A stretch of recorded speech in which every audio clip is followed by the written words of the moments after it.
Tinokutenda Ishe Jesu mangwanani ano. Imi gota magota. Muchinda worugare. Tinokutendai Jehovha. Vurai hana dzedu dzose kuti titore zvose zvichakapapana zvitiropafadza Mwari wavo. Tinokumbira kuti muvhure mwoyo yedu titangwairira uko kwatinoda kuenda nguva dzese Jehovha. Oh, nhamo dzatiwandira panyika ino Jehovha, asi tinoziva kuti ruoko rwenyu runesu. Tinokutendai Jehovha, imi munogara nokusingaperi. Amen.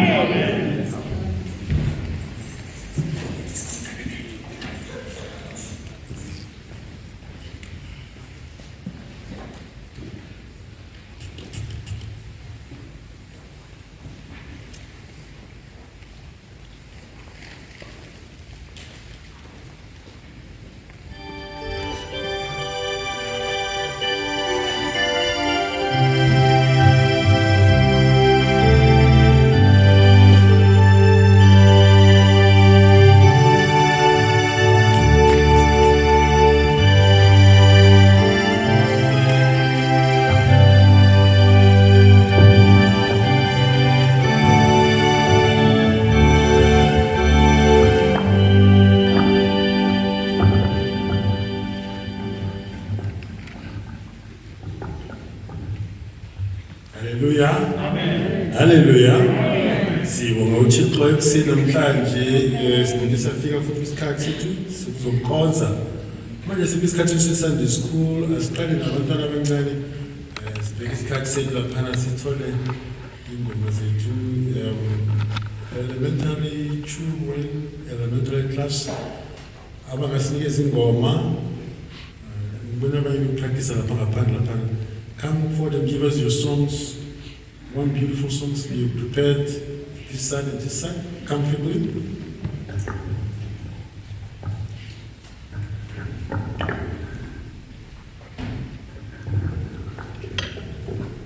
I'm just a poor, wayfaring stranger, traveling through this world below. There's no sickness, no dangers in the bright land which I go. I'm going there to see my Father and all my loved ones who have gone. I'm just going over Jordan. I'm just going over home. Please by a prayer in the morning. Please by a prayer at noon. Please by a prayer in the evening to keep your heart in tune. God answers prayers in the morning. God answers prayers at noon. God answers prayers in the evening to keep your heart in tune. Amen. Jesus may come in the morning. Jesus may come at noon. Jesus may come in the evening to keep your heart in tune.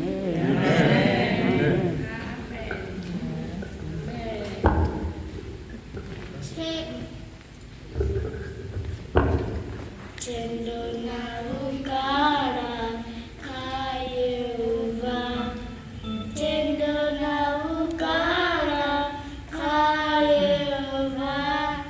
Tendo, tendo, tendo na ugara kayuva. Tendo na ugara kayuva. Tendo na ugara kayuva. Tendo, tendo, tendo na ugara kayuva.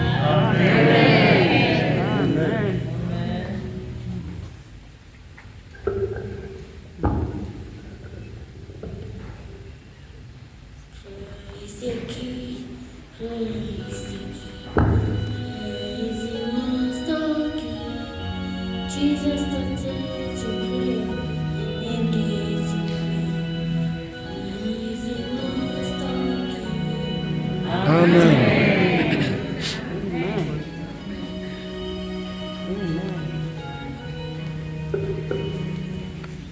Bless the Lord, oh my soul, oh my soul.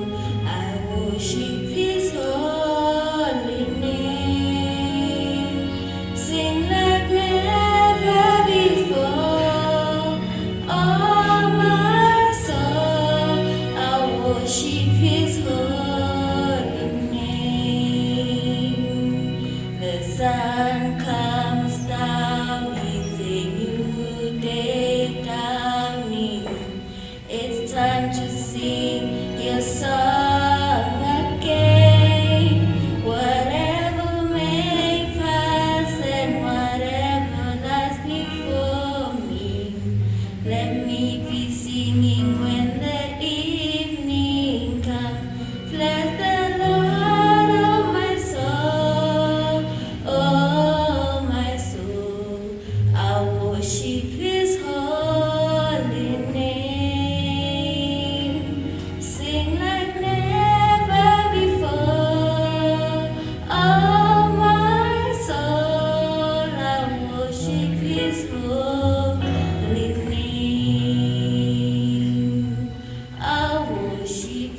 I wake up in the morning, I get on my knees. I did learn from the Master, he told me to pray. I read on from the scriptures, the patience of joy.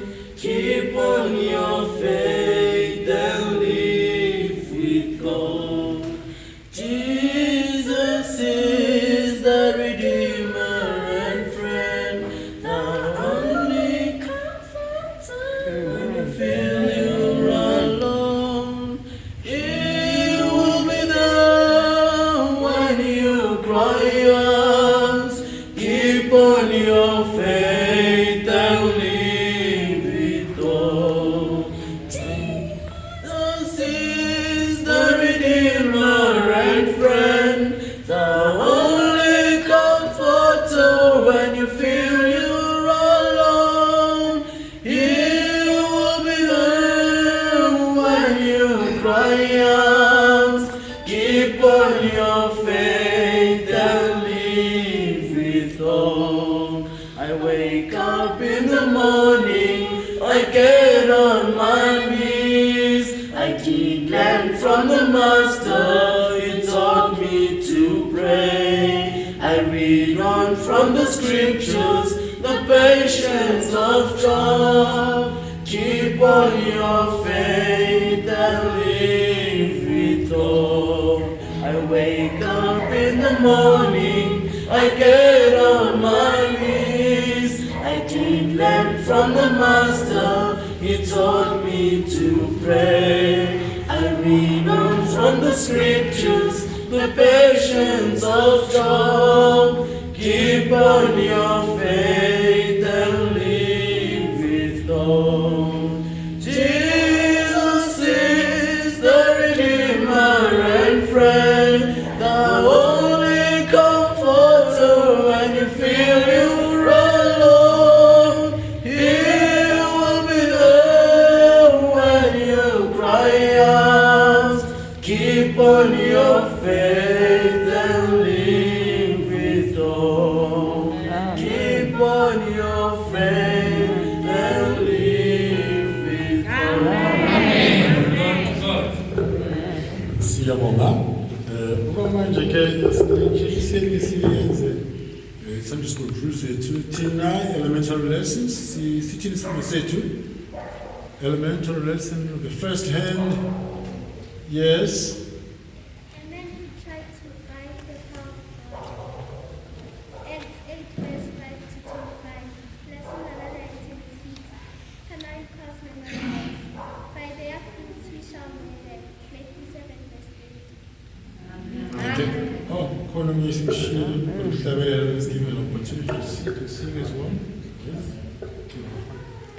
Buya, mntwana buya, musu kulibala, uzwa ilizwi uyele ekhaya.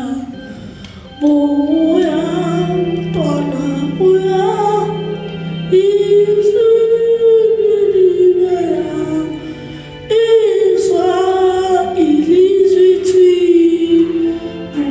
uyele ekhaya. Buya, mntwana buya, uyele ekhaya. Izwa ilizwi uyele ekhaya. Siyabonga iqiniso buya mntwana buya. Hayi besisimlimele ngalikhoneni lakhe ngalizixolela. Next time sekusibhekana nalo nibheke iphelele ngapha kuphela. Njalo sibonga isifundo sabantwana abancane elementary lesson which gave us the man who tried to buy the power of God. Konje ayathengwa yini amandla kaThixo? Hayi sifuna ukuzwa ngalezo ukuthi yathenga kanjani. Kusho ukuthi abanemali vele hayi bazabathenga namhlanje amandla kaThixo. Let's go to the junior lessons. Yes, the first hand there. A lame man healed at the temple. Acts 3 verse 1 to 26. Lesson 282, Junior Course Memory Verse. He that believeth in me, the works that I do shall he do also. And greater things than these shall he do, because I go unto my Father. John 14, verse 12. Amen. Okay, fine. Yes, the last two. Yes, the first one, the second one. The layman who at the temple, Acts 3 verse 1 to 26, lesson 282, Junior Course Memory Verse. He that believeth on me, the works that I do, shall he also do, and greater works than this shall he do, because I go unto my Father. John 14 verse 12. Okay, the last sister, do it for us.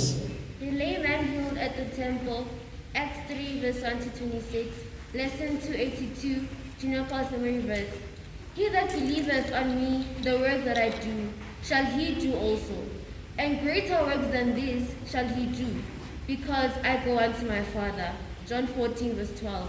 Amen. Hayi, abantwana sizela abantu kuphela. Ake sizweni abadala sifunda ngani the senior lesson. My sister did for us. Yes. Khona umuntu phakathi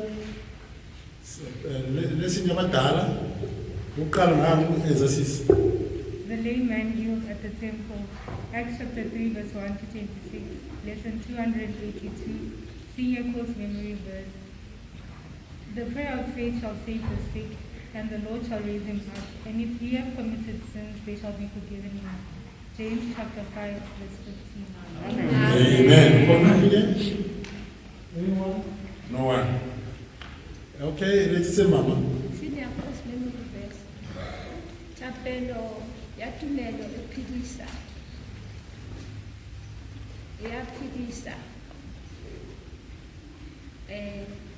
Chapelo ya tumelo iphilisa metsadibi. Le ha e entse sebe, modimo wa mo phamisa, le ha e entse sebe wa mo tshwarela. Jacobo chapter 5 verse 15. Right, for now, we told Chance, who Sunday school teacher, giving this opportunity to our Sunday school teacher to come forward and present the lesson. Junior and the senior will remain in the temple, and the elementary ones will be in their class. Those who never had an opportunity to sing for us, I believe their teacher will give them a chance more to sing in during their classes. May God help us all and bless us this morning. Amen.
As I'm standing here before you,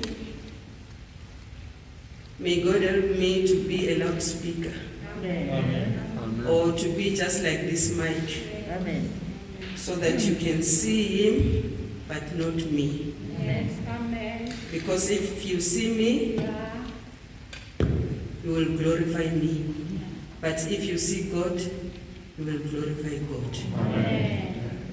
So we thank God this morning. It's time for our Sunday school. I'm asking for your prayers. This is a continuation from last week's lesson. The descent of the Holy Ghost. Sibonile umoya oyingcwele uyehla. Uyehlela ebantwini laba bebazimisele bahlezi balindile. They were in a 10 days prayer meeting.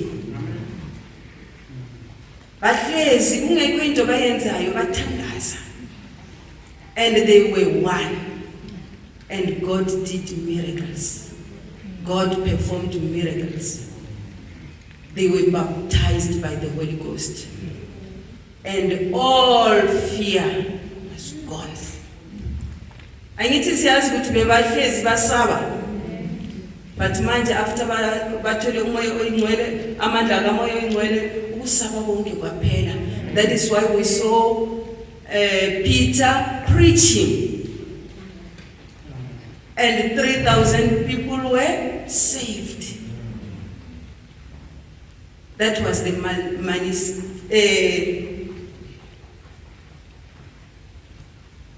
manifest of the Holy Ghost. Ukuthi umoya oyingcwele uphakathi kuwo. Uma kungaba nomoya oyingcwele, kwenzakalani? Kuyabonakala. Angithi amanzi aboyilayo namanzi abandayo akafani. Abandayo ungafaka izandla isikhathi eside, but aboyilayo wabona ukuthi uyabhoyila uyasha.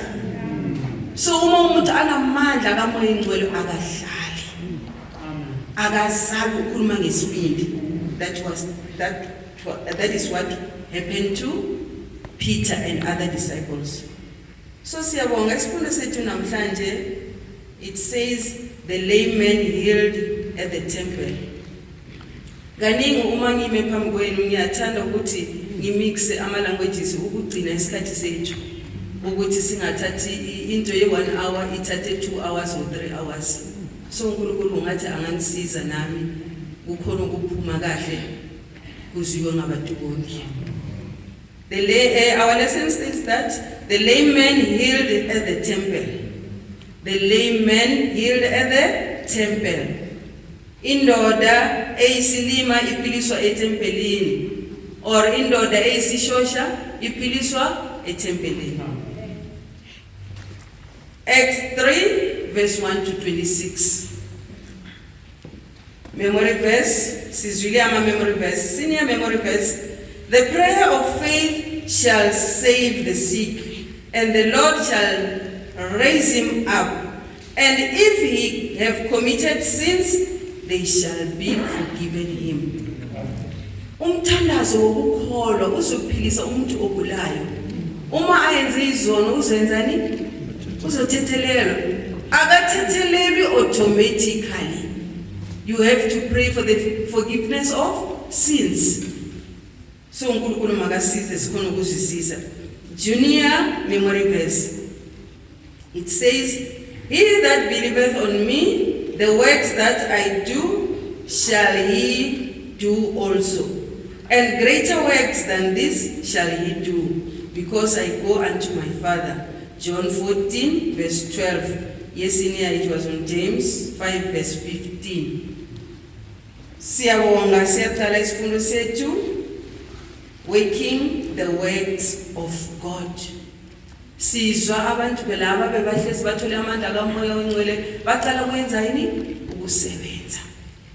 Working the work of God. Let's read. A layman is healed according to the promise of God. Angithi uNkulunkulu bathembisile ukuthi bazoyenza yini? Kuzenzakala izimangaliso after bathole amandla kamoya oyingcwele. Akuzange kuthathe isikhathi. Siyakubona kwenzakala. Angithi siqale sabona kuphiliswa kusiliswa abayi 3,000. So they felt ukuthi they need to pray more. Ngoba uma ungathola amandla kamoya oyingcwele and you just sit down and don't pray, amandla lawa ayaphela. So uNkulunkulu makasize ukuthi uma sithole amandla kamoya oyingcwele siyenzeni? Sithandaze. We must keep on praying. laba sizokuthi after that those 10 days bathandaza bathola umoya engcwele abazange bahlale ngesikhathi sokuya etempelini ukuthi bayothandaza sibona ubani uPeter and James bahamba baya kuphi baya etempelini bayothandaza ngabe kuba abanye abantu bebazothini sihlezi 10 days sithandaza manje sesikhathele but abazange basho ukuthi bakhathele so may God help us zikhona izikhathi zibekelwe thina ukuthi sithandaze ngazo sikhonze ngazo sithandaze kube ukuthi 8 o'clock all workers must be in the temple and praying. Are we doing that? If we are not doing, may God help us. Nami, am I doing that? Kulukulu makasiza. Zibekwe izikhathi kuthiwani uma kwenziwa in our reports kuthiwani every Monday 6 o'clock everybody must pray wherever he or she is. Angithi sithandazelani ilizwe lonke nomsebenzi kaNkulunkulu. Are we doing that? Or siyahlala sikhohlwe? Uma sikhohlwe uNkulunkulu makasivuselele ngalesifundo siqale ukusebenza. Tuesday and Friday we do have live stream services. Akukho umuntu okubonayo uma usendlini yakho ukuthi ngempela uhlezi ufunda iBhayibheli namavesi uma kufundwa uma kucula uyacula uma isifundo siphela uyaguqa uyathandaza. Akukho umuntu osimonitorayo but God is watching. May God help us. uNkulunkulu ubhekile and uyabusisa uNkulunkulu.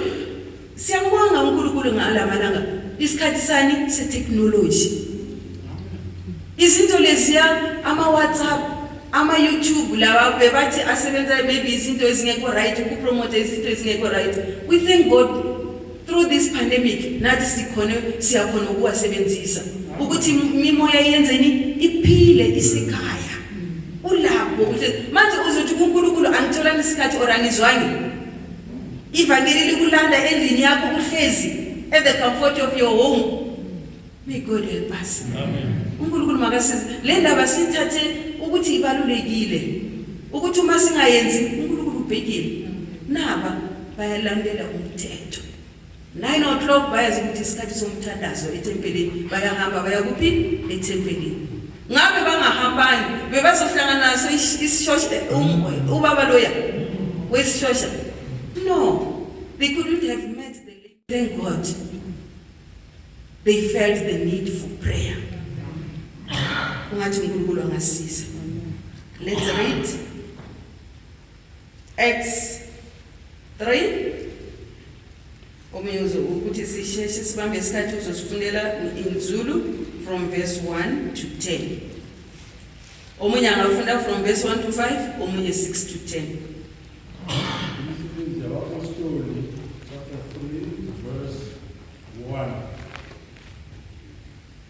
uPetro noYohane bakhuphuka kanye kuya etempelini ngehora lokulela eliyisishiyagalolunye.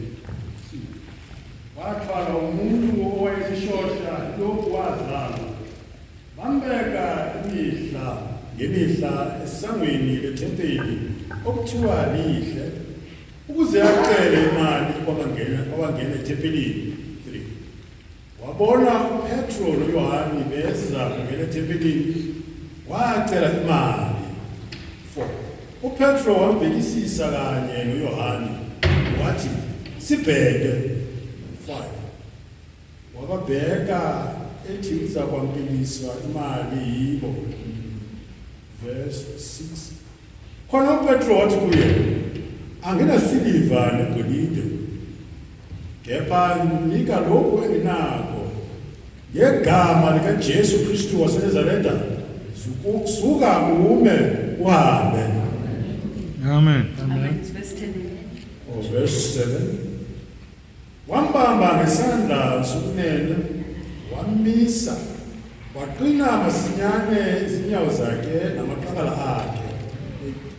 Waphuma wema wahamba wangena nabo ethempelini ehamba exhuma ebuza uThixo verse 9. Abantu bonke bambona hamba edumisa uThixo. Verse 10. Bamazi ukuba uyena owayehlalela uphiwa esangweni elihle ethempelini. Bamangala nokumangala ngalokho okwenziwe kuye. Amen. Siyabonga. It reads thus in English. Now Peter and John went up together into the temple at the hour of prayer, being the 9th hour. And a certain man, lame from his mother's womb, was carried, whom they laid daily at the gate of the temple, which is called Beautiful, to ask alms of them that entered into the temple. Alms. It's like to ask what? Gifts to those who are kind. It can be money, it can be food, it can be anything. So, this man was lame from his mother's womb. Ubesishosha asase siswini sika mama akazala. Whose fault was that? Sibona ungathi bekuyicala likabani ukuthi ubaba lo azalwe ayisishosha. Bekuyicala labazali bakhe? Bekuyicala lakhe? No. It was for the manifestation of the power of God. For God to be glorified. Sometimes God put us in difficult, very difficult situations. Uma sibheka abantu uma basibheka maybe basihleke or bangazwisisi ukuthi umuntu lo uthi uyathandaza, but then to ahlangana nazo why nathi esingakhonzi asihlangane nazo kwenzakala nawe usibuze ukuthi uNkulunkulu wami ngiyakhonza but ngihlala ngigula anginabo ukudla nginawo umsebenzi ungathi ngiyisihlekiso kwabantu abangamkhonzi uNkulunkulu. Singapheli amandla. God knows why. uNkulunkulu unesizathu. Uma singabekezela, if we endure, we'll see the blessings. People will glorify God. Like what they did to this man. And like what they did to Job. Angithi uJob wenzani? Wathathelwa bonke abantwana ngelangeli 1, imfuyo yonke abantwana bayi10. Thina sikhala uma uNkulunkulu athathe umntwana oyi1. We cry a lot and ask God why. uJob akazange akuze uNkulunkulu ukuthi why. What I know that my Redeemer liveth. So ke sifana ukuthi sibe nokukholo kunjalo okunje kuka Job. Ngokubekezela kwakhe nama friends ngesikhathi uma senkingeni nama friends nabazalwane bayasilahla bathi ngoba awuthandazi or awuphili impilo right laso uhlangana nalokho. But singabe asivaleni izindlebe singalaleli okubuya ngapha singalaleli okubuya ngapha. Asibhekeni kuphi? kuJesu. Let us look unto Jesus. Amen. Kufana nalo baba wesishosha. Bathi uma bafika uPeter and John bayenza yini? He fixed his eyes on them. Wababheka. Nabo bayenza yini? Bamubheka. Thina uma ilizwi liphuma lapha enkonzweni, what do we do? Siyambheka umuntu ome phambili or umfundisi or siyaba sibhizi sifunda. That is why ukuthi uma sifunda iBhayibheli, let us all read together. Uma kuyisikhathi sokulalela asibhekeni phambili. Kulapho kunezindaba khona. Ngoba uzothi uma usabheke phansi usathani waletha umunye umcabango ilizwi lakudlula. Kanti bekunesibusiso sakho. So mekwele basi. Kunama cellphone lamalanga abasha bethu. Uma ilizwi liphuma uthola bayenzani? Bayachata. Bakhuluma nabantu bangaphandle. So uNkulunkulu uyakuthathela isibusiso. So mekwele basi. Let us concentrate. Let us fix our eyes on Jesus. Siyabonga sithe ama situation ngasemva uma sibekezela uNkulunkulu uzenzani uzobonakalisa ubukhulu bakhe uzodunyiswa. Okay, now let's read. Let's continue to read. Verse 3. Who seeing Peter and John about to go into the temple, asked an alms. And Peter, fastening his eyes upon him with John, said, look on us. He said what? Look on us. Today, let us look on Jesus. Amen. All our problems will be over. Amen. All our sicknesses and diseases will be over. Kulu magasizi. Amen. Let's read 2 Corinthians 6 verse 10. 2 Corinthians 6 verse 10.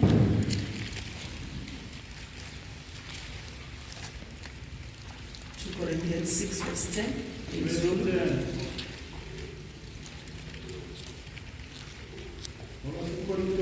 Lesbili, chapter 6, verse 10.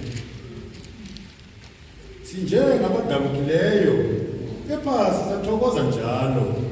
Sinjengabampofu, kepha sicebisa abaningi. Sinjengabangenalutho, kepha sinakho konke. Angithi ngizwile uPeter utheni, silver and gold have I none, but such as I have given thee, in the name of Jesus Christ of Nazareth, rise up and walk. Ukhuluma ngesibindi, ayazi ukuthi lo amthandaza amkhulekayo uzwenzani, uzophendula. La mandla isibindi lesinamandla uwathole kuphi? Kumandla kamoya oyingcwele. Ukhuluma ngesibindi le verse asifundeni in English 2 Corinthians 2 bebanganayo isilver negold but bebafuyile bamnikeza into endlulani isilver and gold. Let's read. Can you read in English? 2 Corinthians 6 verse 10. Verse 10. As sorrowful, yet always rejoicing. As poor, yet making men rich. As yet nothing, and yet possessing all things. Laba abafundi bebana everything mara bebanjengabantu bangasilutho bangana next. Bathatha konke kwabo bayenzani bashare konke so bekungasena umuntu onemali yakhe one something yakhe. Ungathi uNkulunkulu angasiza sinjalo. May God help us. Let's read 2 Corinthians 8 verse 9. No Jesu naye uzile lapha emhlabeni bengana indlu bengana lapho abeka khona ikhanda beahamba kungumntwana kaNkulunkulu ofuyileyo bathi he was poor for us.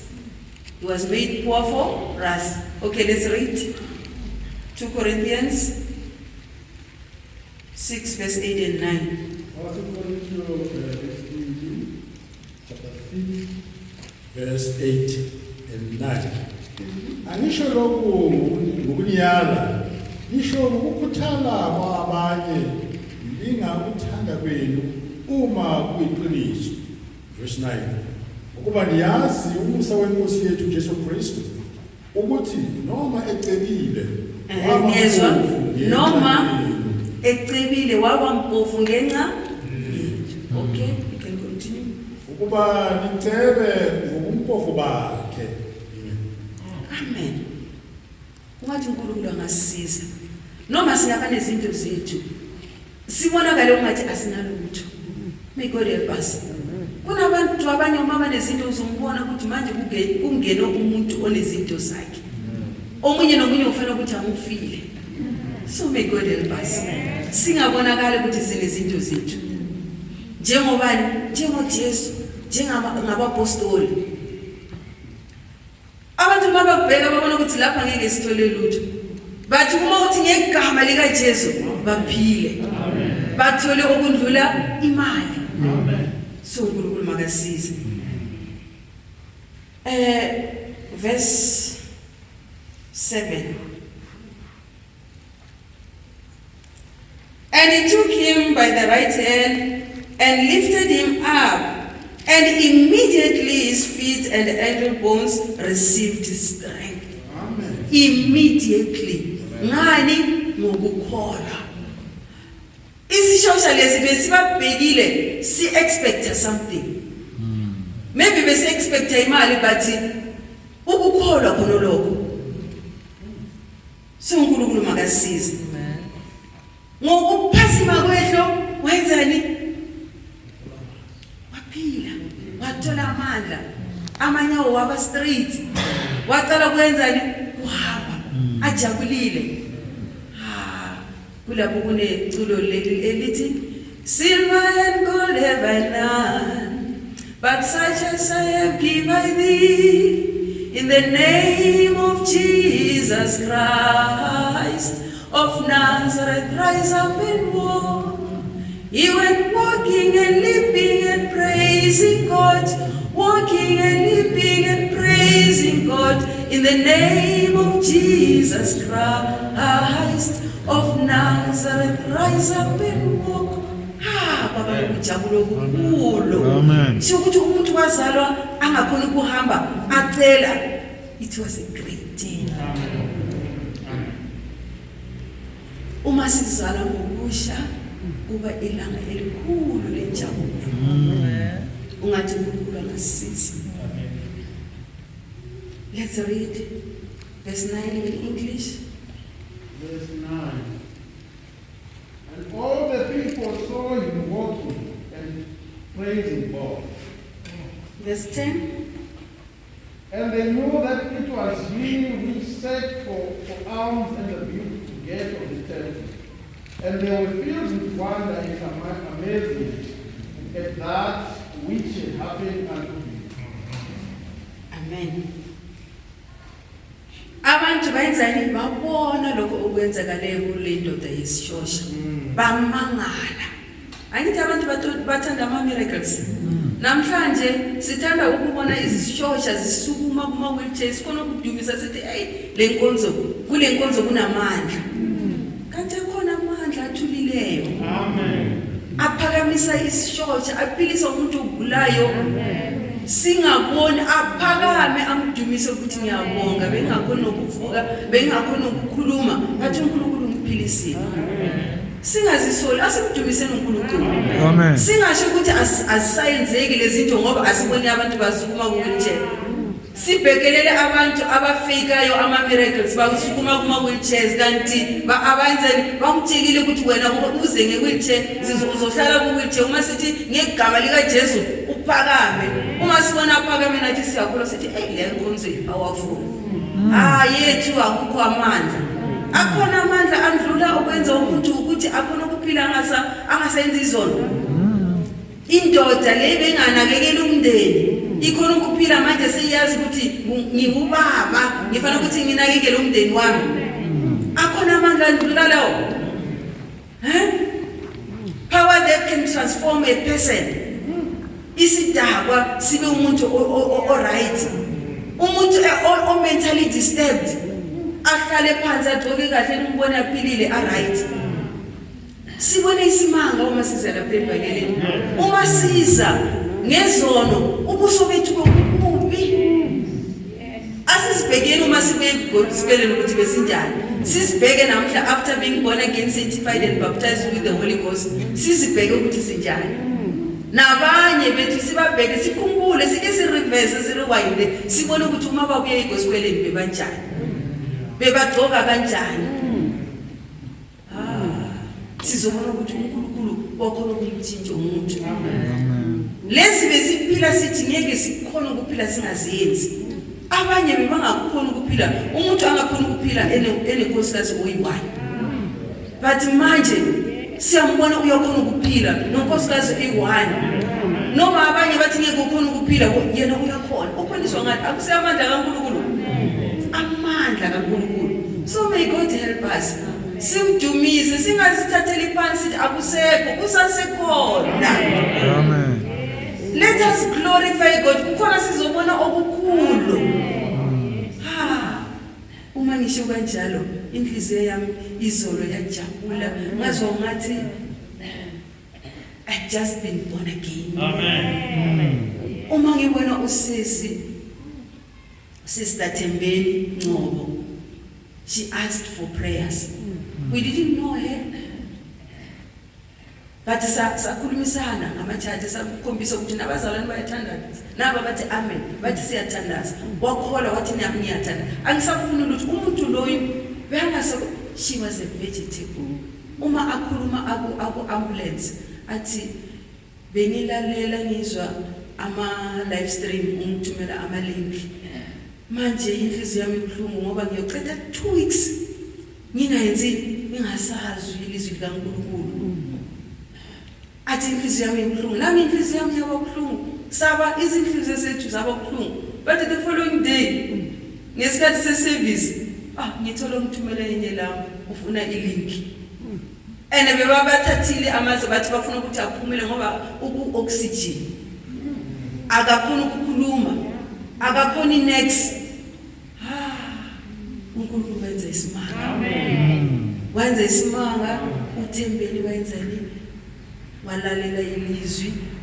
Uma ithi Sunday uyakhona nokubhala amavesi. Amen. Ukhona ukubiza nezinye izigulane. Azitshele ngokuthethelelwa izono nokuncwelisa nokwambathiswa ngamanzi. Lokho akuzweye ngoSunday school. Amen. Wathi mina bengikufundisa enkonzweni ngani the descent of the baptism of the Holy Ghost, but bengikufundisa not. Manje ngizwile ukuthi amandla kaMoya eNgcwele asebenza kanjani. So akuse amandla kaNkulunkulu. Amandla kaNkulunkulu siyawabona. Lo muntu athi yena ukudla abantu bayamnikeza nemali bayamnikeza akasenomsebenzi nayo ufuna ilizwi kuphela. Athi akasafuna izihlobo ukuthi simvakashele ufuna umuntu ozofika amthandazele or amtshele ngelizwi. Athi ngiphe iBhayibheli angisafuna okuningi. uNkulunkulu wenza umhlolo sababona babaningi bayi6 bathandaza bavuke ekuseni bathandaza. Omunye wathi wamtshela 4:00 wathi asivukeni sithandaze uNkulunkulu ungikhombisile ngidischarge. What discharge ngesinye. Amen. Yena wasala ukuthi aqinise laba yabanye. Bathi zona wathi hallelujah, glory to God. I'm discharged. Wabatshela ukuthi sala nithandaza the way ngitshele ukuthi ngithandaze lapho. So siyabona ukuthi uNkulunkulu uyasebenza. uNkulunkulu umuhle siyambonga siyamdumisa. So sikhulumisa ngandaba le yalesishosha. Saphakama ukuthi amandla lawo namandla asasekhona. Amen. May God help us. Uma isifundo sethu siyaphambili sibona bayenzani abantu bamangala. Uma bamangala baqala bayamcaka uPeter manje bayamangala ukuthi labantu bamangalana. Wathini? Why ni mangala ungathi yithi simuphiliseleyo. Akusiyithi simphilise. Uphilise igama likabani? LikaJesu. So ningaspraise. Nathi namhlanje noma singathandazela abantu baphile, noma singapreacha, even if you can preach and many get saved in one day or in one sermon, don't be proud. Amen. Makasize.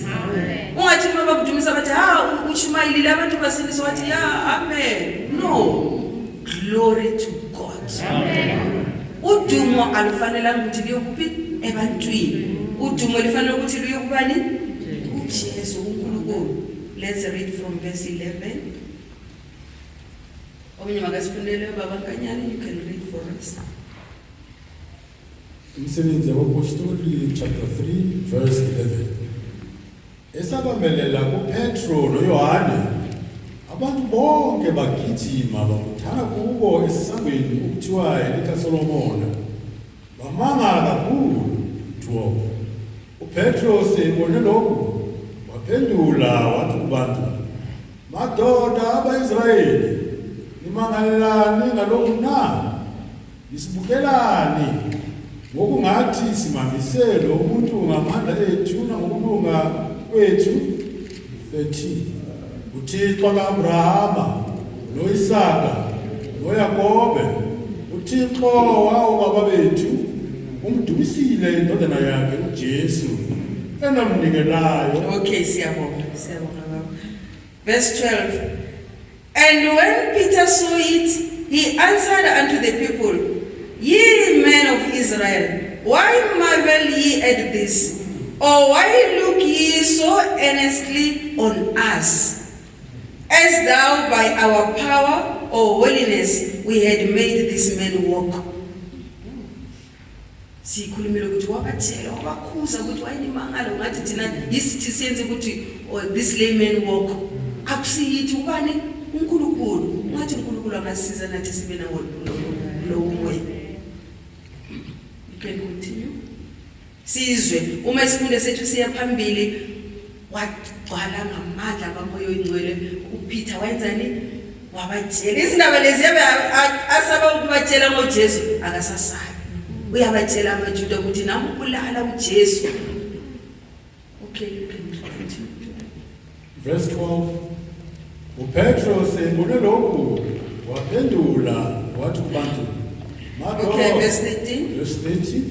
uThixo kaAbrahama noIsaka noYakobe, uThixo wobaba bethu, umdumisile indodana yakhe uJesu enamnikelayo namphika ebusweni bukaPilato seqhumile ukumkhulula. Verse 14. Kepha namphika oyingcwele nolungileyo, nacela ukuba liphiwe umuntu owayibulali. 15. Ayibulala inkosi yokuphila, ayivusileyo uThixo wabafileyo, esingofakazi bakho thina. 16. Ngokukholwa igama layo, lo muntu enimbonayo nenimaziyo, limqinisile igama layo. Yebo, ukukholwa kungayo kunikile lokuphila phambi kwenu nonke. 17. Okay, verse 16 in English, 16 only.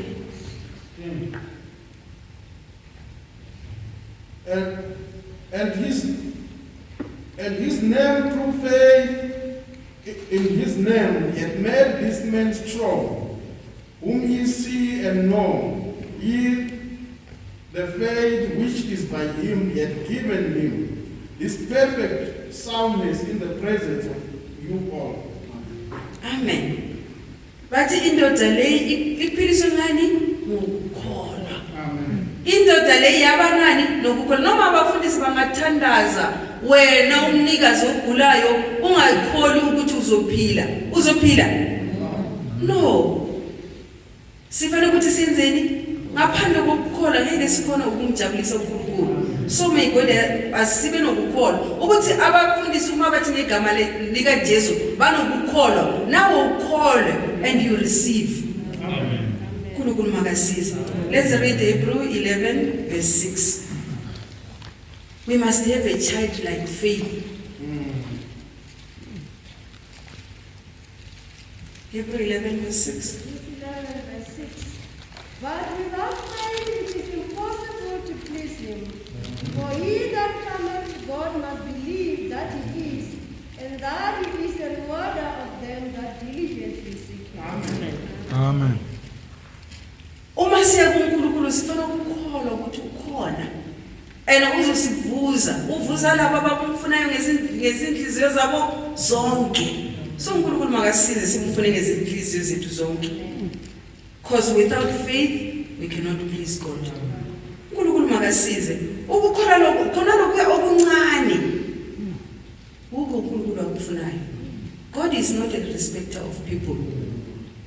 Faith is the common denominator for each one of us. Is the media in which we can obtain something from God, regardless of your position, whether you are educated or illiterate, whether you are rich or poor. As long as you use what? Faith, you will receive what you want from God. UNkulunkulu makasize. Ngokukholwa siyamkela lokhu sikucelayo. Angithi kuthiwe celani nizonikiwa. So asiceleni ngani? Ngokukholwa. Ngaphandle kokuthi uma sicela izinto lezi uNkulunkulu angathandi ukuthi sibe nazo ngeke asinikeze. Singathi uNkulunkulu akaphenduli. No, sicela izinto lezi singafanele ukuthi siyenzeni? Sizicela. bakhona abantu abanye uyothola acelela umuntu omunye ukuthi ave ngoba uNkulunkulu angayiphendula lo angawuphendula lo umthandazo. Ningabona ngathi istory kwenzakala umuntu wathandaza athi uzumangala uthandaza uNkulunkulu uphi asithi uNkulunkulu umuntu uyatshontsha uNkulunkulu msize niphumelele uthi lokho utshontsha uthi uNkulunkulu akusize hayi usathani loyo ufuna ukuthi akusize not uNkulunkulu. So may God help us. Amen. Ngokukholwa indoda leyenzani yaphila yenzani yangena etempeleni yamdumisa uNkulunkulu.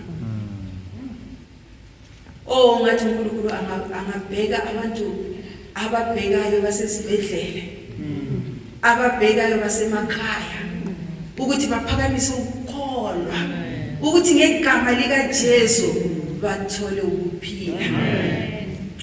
Bangasabheki amadokotela nama injection amaphilisi bayenzeni they must look unto Jesus the author and finisher of our faith.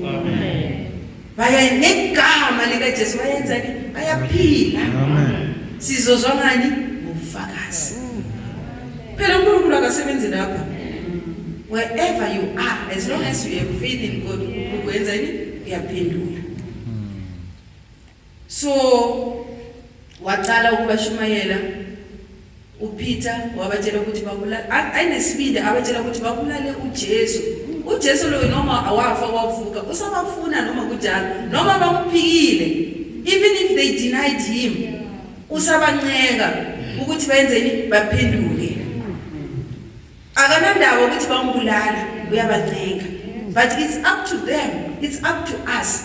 uJesu namanje usasincenga ukuthi siyenzeni siphenduke ezonweni zethu. uNkulunkulu makasize. Uyasincenga wabatshela ngokuphenduka nangokuthethelelwa kwezono. Wathi baphenduke ukuthi benzeni bathethelelwe izono ukuthi kuze izinsuku zokwenzani zokujabula ezibuya kubani kuNkulunkulu. Let's continue to read.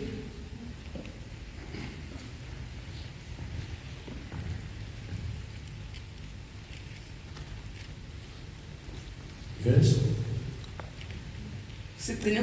Verse 17. Okay. In 17 chapter 3 verse 17. Kepha kaloku bazalwane ngiyazi neza ukungazi njengamakhosi enu kepha uThixo ugcwalisile lokho akutshoyo ngaphambili nomlomo waprofeti bonke ukuthi nayehlupheka uKristu 19. Phendukani ngalokhu uquke uthethelelwe izono zenu kuze kufike isikhathi zokuphumula ezivela ebusweni benkosi 20. Ize ithume uJesu Kristu enamiselwa ngaphambili 21. Ongayengamukelwa izulu kuze kube isikhathi zokuyiswa kwezinto zonke azishumayelayo uThixo ngomlomo wabo bonke abaprofeti bakhe abangcwele selokhu kwadabuka izwe 22. uMosi wathi kubaba bethu inkosi uThixo wenu iyakulifisela uprofeti wakubazalwane benu onjengami niyakumlalela yena ngakho konke kini 23. Uyakuthi abantu bonke abangamlaleli lo profeti babuyiswe bangabi sakho ebantwini 24. Yebo abaprofeti bonke uqala kuSamueli udlula njalo bonke abashumayelayo profeta ngalezo zinsuku 25. Nina ningabantwana babaprofeti. Okay, siyabona. Abaprofita uthi abaprofita bonke baprofita ngalezo zisuku baprofita ngokuza kukaJesu ngokubulalwa kwakhe nokuthi uzoza abe uMesiya wabo bathi abazali bavume bathi sibonga uNkulunkulu ngamaJuda namhlanje avumayo ukuthi uJesu uyindodana kaThixo ezile kuzobavela. We glorify God by that. So kuba profita laba uma sibheka namhlanje there are false prophets. uNkulunkulu ngathi angasiza sikhona ukuba yazi. bona labo abafika ama-miracles. Ngoba abantu abaningi bayabalandela. Abantu abaningi bayakhuluma izinto zokunyanga basebenzisa neBhayibheli. Umuntu agijima aye ngoba uphethe iBhayibheli. Akusibonke abaphethe iBhayibheli abakhuluma ngoJesu. So uNkulunkulu makasize. Sibayazi laba abaprofita bamanga.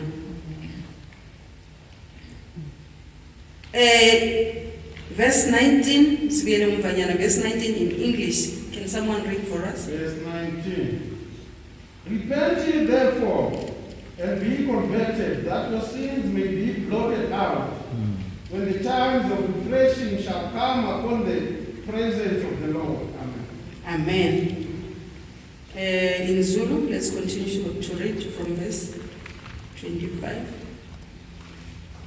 Verse 25, imisebenzi yabapostoli, chapter 3, verse 25. Nina ningabantwana waprofeti abesithumelwano asenzayo uThixo nobaba bethu. Ethi ku-Abrahama, izizwe zonke zomhlaba ziyabusiswa. 26. uThixo sevusile indodana yakhe, waqala wayithuma kinina, inibusise ngokuniphendula nonke ezonweni zenu. Amen. Siyabonga. uPeter wayenzani washumayela ngesibindi wabatshela ngezono zabo, wabatshela ngokuphenduka. Abanye abayenzani baphenduka, but abanye abazange benzeni, they didn't repent. Namhlanje uma ilizwi liphuma, abanye bayalamkela ngenhliziyo emhlophe, baphenduke bathole ukuphila. Abanye abalamkeli, but kuthiwa uma ungale amkeli kwenzakalani kuwe? What will happen to you? Kuzenzakalani? Asazi ukuthi uma ungaliyamkeli ilizwi, ungaphenduki, ungathatheli ilizwi, asazi ukuthi kwenzakalani.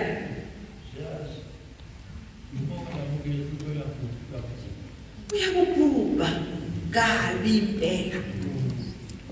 Bayenzani kwenzakalani kumaJuda laba bangamamkela? Baya after 35 years kwenzakale lokho. Baya kuphi? Kuthiwa bathathwa baya ebugcileni.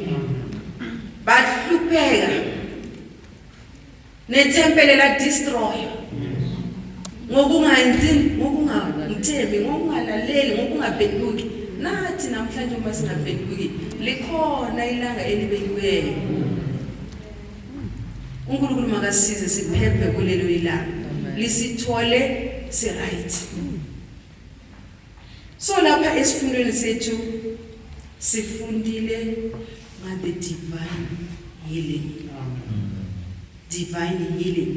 So uma sibheka ekuqaleni in the olden days, uma umuntu abuya egospelini angayazi lutho ngegospel, bekwenzakalani?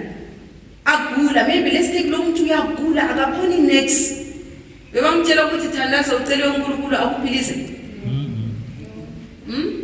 Maybe lamalanga abayazi uma umuntu agula simtshela ukuthi thandaza ucele uNkulunkulu akuphilise uzophila. Dala bebangasitsheli kanjani. Brother? Bebamtshela ukuthi thandaza ucele uNkulunkulu akuthethelele. Amen. Bebasitshela ukuthi singathandazeli kuyini izifo zethu, singathandazeli ukugula. Masithandazeni uNkulunkulu enzeni asithethelele izono. Ngoba bebayazi ukuthi izono lezi ngesikhathi izo siyenzani zisigulisayo. So uNkulunkulu mangathethelela lezi izono nomzimba wenzani uyaphila. Sakubona kwenzakala. Ngoba uNkulunkulu usibiza ngendlela ezihlukeneyo. Abanye ubabiza ngezinhlupho, abanye ubabiza ngezifo. So uma uya kuye akubize ngesifo, ungathandazeli isifo, uthandazele ithethelelo, uyakuthethelela. Besizokufakazi babantu abaningi bathini ngaza lapha egospeleni igula, bathi ngingathandazeli isifo, ngathandaza uNkulunkulu wangitethelela. After ukuthethelelwa angazi ukuthi lesifo siphelele. Isifo seminyaka. uNkulunkulu siyambonga. Abanye bebathi ngama asthma for so many years. Mina bengihlala ngiphuma igazi iskhevu uma kushisa ngiyazi ukuthi uma ngisesikole ngiyezwa noma libuye ukuthi lapha ngisenkingeni noma ngisesikolweni noma bathi ngithe ukuthethelelwa izono igazi la stopa nokuthi listope nini kanjani angizange ngithandazele isimo leso bengakhona ukuhamba straight kusukela ngisasemncane ngathandaza ngathethelelwa izono ngamangala sengiyakhona ukuhamba straight ngamangala bengakhona ukusebenza imisebenzi enzima ngamangala sengiyakhona ukwenzani ukusebenza imisebenzi enzima. So we thank God for that. Ungathi uNkulunkulu angasisiza sivuselele lo moya wokutshela abantu ukuthi bathandazeleni izono zithethelelwe. Divine healing. Angithi ikhona ku doctrine ya Apostle Faith.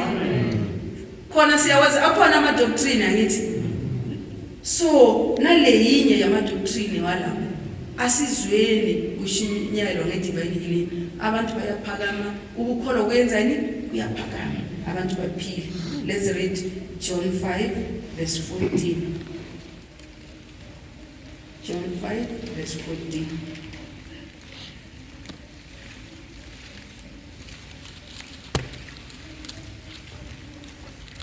And Matthew 8 verse 16 to 18. Verse 14. Yohane chapter 5 verse 14. Emva kwalokho uJesu wamfumana ethempelini wathi kuye, "Bheka uphilile, ungabe usona. Ufuna kwehlele okubi kunalokho." Amen. In English, John 5 verse 14. Verse 14. Afterward, Jesus findeth him in the temple, and said unto him, Behold, thou art made whole. Sin no more, lest the worst thing come unto thee. Amen. Singabafundi Matthew 8 verse 16 to 18. uJesu kuthiwa wenzani? Waphilisa bonke abagulayo laba abalethwe kuye. Wenzani? Wabaphilisa bonke. Uma aphilisa umuntu ogulayo bayathini kuye? Go and sin no more. Go and sin no more. Ayikho umuntu uyi-one bonke abagulayo bayathi uma bahamba bangasenzini? Bangasenzi izono. Ngoba izono lezi umuntu uzophila aphinde akontinue enze izono isifo siyenzeni? Sibuye. Aze athi uNkulunkulu akaphenduli. Kanti kuye wenzani? Ukontinue nezono zakhe. So that is why bayathini? Go and sin no more. Nathi namhlanje uma sifakazela abantu bagula masibatsheleni ukuthi mabafune intethelelo yezono. Ukuthi uma bathethelele ngeke basakhona ukuphila benze izono. Nezifo ziyenzani? Ziyanyamalala. 2 Corinthians 7 verse 14. Not 2 Chronicles 7 verse 14.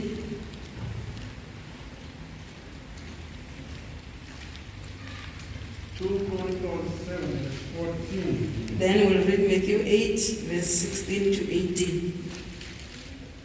If my people, which are called by my name, shall humble themselves and pray and seek my face and turn from their wicked ways, then will I hear from heaven and will forgive their sin and will heal their land. Verse 15. Now mine eyes shall be opened and mine ears attend unto the prayer that is made in this place. Amen. Siyabonga. Ukuthiwa uma abantu bami ababizwa ngegama lami uma bayakuzibuyisa bathandaze bafuna ubuso bami ngiyakuzwa ngisezulwini ngiyenzeni ngibathethelele izono. Ngiyenzeni ngipholise izwe labo. Umzimba lo wethu uzoyenzani? Uzophila. So may God help us. Matthew 8 verse 16 to 18 siyaqeda. Verse 16.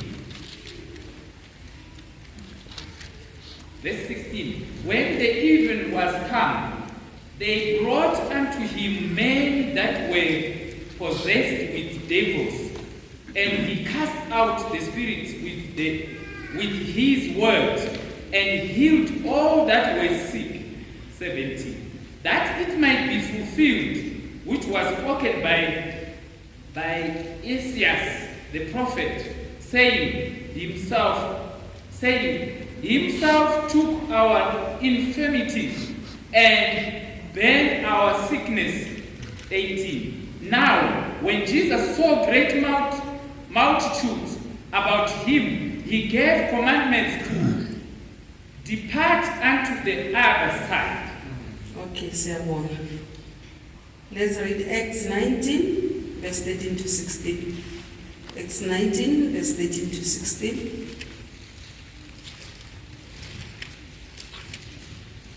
Verse 13. Acts 19, verse 13 to 16. Verse 13. Then certain of the vagabond Jews, exorcists, took upon them to call over them which had evil spirits the name of the Lord Jesus, saying, We adjure you by Jesus whom Paul preached. 14. And there were even 7 sons of one Sceva, a Jew, and chief of the priests, which did so. 15. And the evil spirit answered and said, Jesus I know, and Paul I know, but who are ye? 16. And the man in whom the evil spirit was leaped on them, and overcame them, and prevailed against them, so that they fled out of the house naked and wounded. Amen. Imimoya mibi le ifunani umthandazo nokufasta. Uma uyazi wena ukuthi awuthandazi, ungazihluphi ngokuyothandazela izigulane. Ngoba idimoni lizophuma likushaye. Or likuthele ukuthi thina asikuyazi nali liyabatshela ukuthi uPaul semazi. Nina ningabobani? Iyabona imimoya emibi. So uNkulunkulu makasize sibe careful. Singayenzi umsebenzi ongasifanelayo. And nakhona singathi thina asifanelanga siyekele ukusebenza. Let's pray uNkulunkulu uzosisiza. Sibonga uNkulunkulu ngalesifundo. Ungathi ngaso uNkulunkulu amaphilisa abaningi abagulayo. Ungathi ngaso uNkulunkulu angathethelela abaningi. Bangene embusweni. Ngoba asifuna ukuphelela kuphi ekuphiliseni. Sifuna ukuthi siyobona umbuso. Our last verse, Acts 5 verse 12. Acts 5 verse 12. Sizwe ukuthi kwenzakalani ngesandla sabapostoli. Acts 5 verse 12. And by the hands of the apostles were many signs and wonders wrought among the people. And they were all with one accord in Solomon's porch. Amen. Ngesandla sabapostoli kwenzakalani? Kwaphiliswa abaningi. Kwenzakala imhlolo eminingi. Ngoba they were all in one accord. So may God help us so that we can be in one accord. Let us pray for oneness. We'll see miracles. Angithi uNkulunkulu wathembisa lapha ukuthi izibonakaliso ezizolandela bamkholwayo bazoyenza yini? Bazobamba izinyoka ngezandla, bazophuza ipoison ngeke ibenze lutho. Hayi ukuphuza ngamabomo uthi ngizoyiphuza ningibone uzoshona. uNkulunkulu makasize. uNkulunkulu makasize. uNkulunkulu wagcwalisa i-promise yakhe sayibona namhlanje iyenzakala kubapostola nakithi namhlanje isayenzakala. Ngani? Ngokukholwa. Ngomuntu ogulayo, umuntu ofuna intethelelo, uma ukholwa, God will answer prayers. Siyabonga. God help us lapho kusale khona kuzogcwaliswa. Siyabonga. God bless you all.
to by the power of God.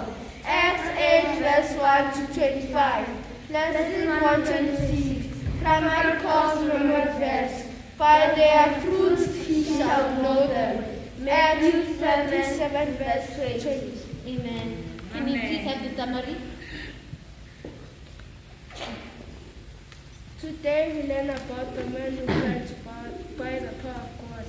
So there was a man called Simon. He was a witch.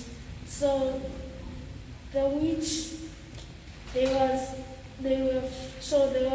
Philip who healed people doing miracles, and Peter and John joined him. And Simon the witch asked, Simon saw Philip doing the miracles, and he asked, "Can I buy the power of God?" Peter answered and said, "You cannot buy the power of God." Then Simon the witch said, "May you please pray for me?"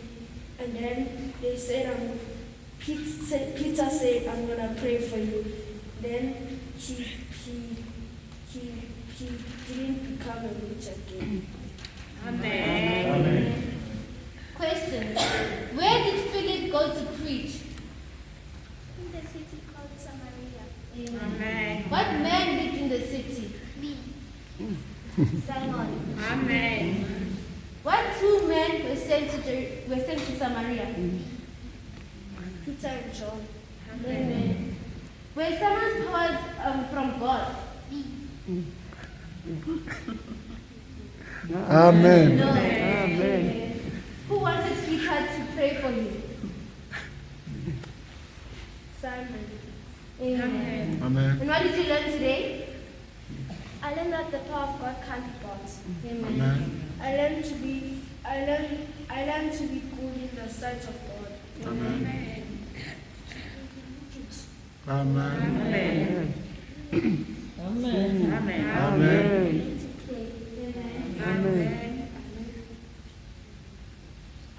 Amen.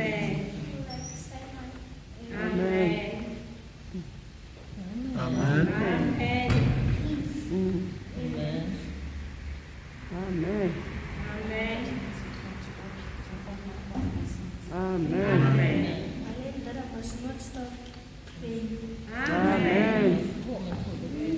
Whisper a prayer in the morning. Whisper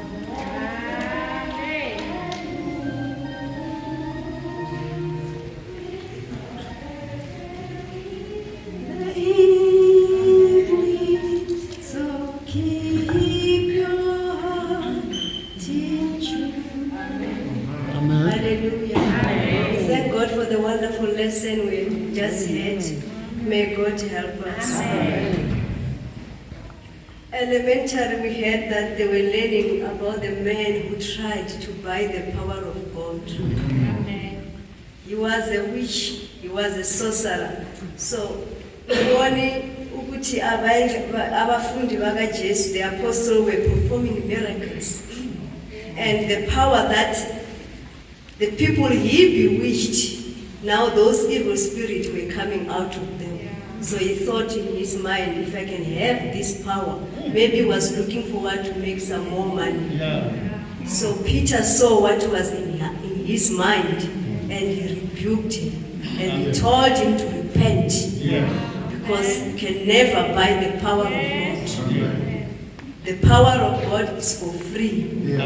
Those people who are going around selling healing, saying they are prophets, but for you to get healing, you have to buy, you have to give some money, and they are getting more rich. They are not from God. As a child of God will never sell healing, will never sell the word of God. It is for free. We receive it freely, we give it for free. That was our elementary lesson. Today we learn about the healing of the lame man. We saw the lame man who was always sitting at the beautiful gate. He was the lame from his mother's womb. He he never walked. So obviously, according to him, he didn't have any hope that he will ever walk again. But we saw from last week's lesson, after the apostle received the baptism in the Holy Ghost, they were filled with power and they started preaching the word that were followed by signs and miracles. People were healed. Evil spirits were departing from people who were possessed. Now today we see this man sitting in his heart. When he saw these two men of God, he thought they're gonna give me something. I'm gonna get some alms, some gift. He was looking to them, expecting something tangible, but he received something that he never thought he would get. There is divine healing. Amen. It is free. It is there for those who believe. We heard that the only thing that you need to receive healing or to receive anything from God is faith. Amen. And you cannot say you have faith in God while you are thinking that I might get healed by using something else. Which means you don't believe in God. You have a choice now. You think that if I don't get it here, maybe I will go and get it there. And God sees what is in our hearts. He sees doubts. And that's why we don't get what we want from Him. May God help us. Amen. Let us read the junior memory verse, John 14, verse 12. Junior memory verse. Junior memory verse.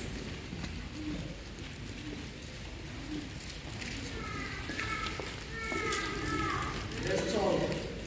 Verily, verily, I say unto you, he that believeth in me, the works that I do shall he do also, and greater works than these shall he do, because I go unto my Father. Amen. That is the promise. Those who believed unto Jesus, they will do greater works than what He did while He still on earth. Because He went to the Father and He gave us the Holy Ghost. He left us with the power from high so that we can do wonders. Our work in our ministries must not be dry. People must get healing. Miracles should happen. We know that there is a greater miracle of salvation because no one can receive any miracle more than that. The miracle that is spiritual, that changes the heart, sinful heart, into making somebody very good, very righteous. That is the best miracle. But we also want to see people getting healed. We also want to see people coming here, or when people are, the hands are being laid to the sick people, they should receive healing. Amen. We need to see that. That's why we hear that lots of people followed the apostles and they believed and they were saved because they saw what? Miracles. So people, when they are sick, when they come into the house of God, they must receive healing. We must not have people who come sick and get out of that door without healing. If we are saying, well, following on Jesus' steps, we have the baptism of the Holy Ghost. We must ask ourselves what went wrong, because healing is still there. Amen. Let's read our memory verse, senior memory verse. James 5, verse 15. James 5, verse 15. The prayer of faith shall save the sick, and the Lord shall raise him up. And if he have committed sin, they shall be forgiven him. May God help us. Amen. The prayer of faith shall save the sick. I who is sick, I must have faith. Yeah. I cannot expect to get something while I don't believe that I will get it from God. I must have faith that I believe that He will heal me. Amen. And the person who's praying for me, he must also have faith. Amen. And if he has the Holy Ghost, obviously I will be healed. Amen. Obviously there is power in those who are the followers of God. May God help us. And if it is no longer happening, then whose fault is it? God has given us. May God help us. And we saw us being warned again that even when you lay hands on people and they get healing, we must not receive the glory to ourselves. Smele sisithobe. Don't allow even them abantu bakubize umprofit, because they know that when you lay hands on people they get healed, or because when you preach people get salvation. Don't allow that to come to you. We saw Jesus Christ when he performed signs. He also take back to God his Father. He never himself as God accepted them to glorify him. He took the glory to God the Father. And his apostles, when they lay hands on people, when they pray for people and they get sick, they take them to Jesus Christ. They never accepted the glory to themselves, because they know that without God they can do nothing. No one can heal if you don't get the power to do that from God. It is the gift that comes from God. We see abantu abaningi, those people out there who are performing miracles. The glory that they want, they take the glory to themselves. They don't refer people to God, and they don't tell people about salvation. People are learning that if I go to that church, I will get healing. But they continue in their sinful ways, because the power that they have is not from God. Because this power of God does not dwell on one who is a sinner. May God help us. Asifundeni singathathi udumo lukaNkulunkulu.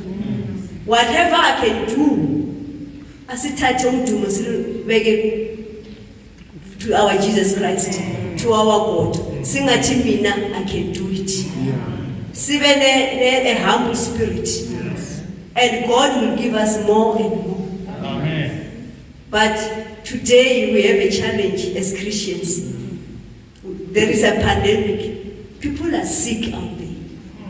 But we know that there is divine healing. There is divine healing that comes straight from God. This man, when he raised up, he didn't start by walking very slowly. No. They said he was jumping, praising God.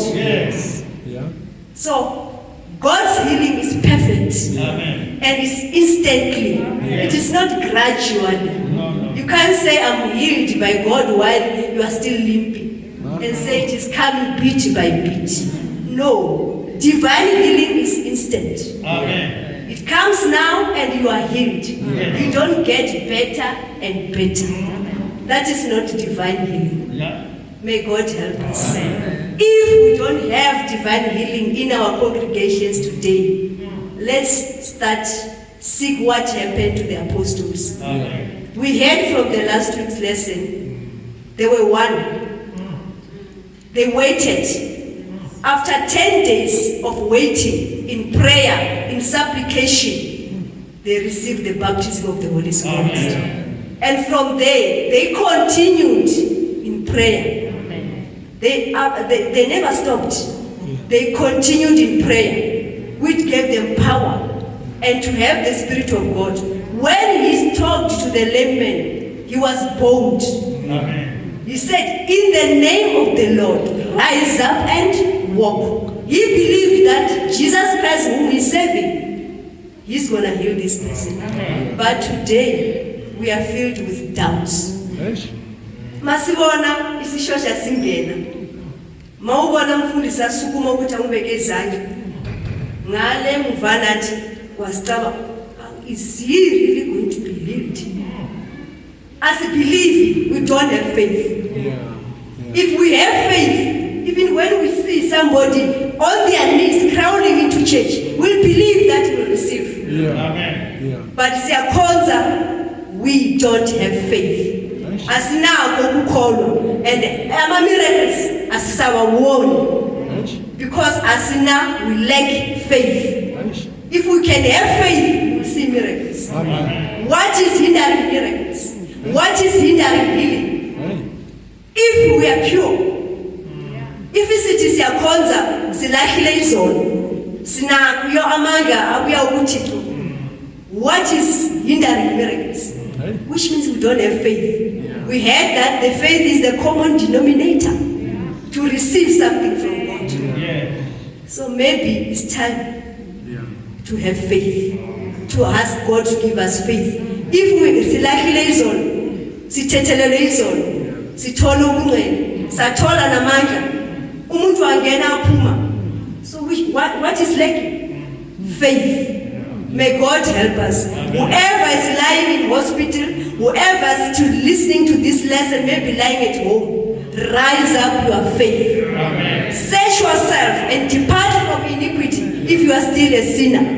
And rise up your faith. Raise up your faith and you will receive divine healing instantly. God bless you. Amen.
khensa musa lowu nga hi nyika wona munhu leswaku hi tatwa tidyondzo ta wena yo Xikwembu.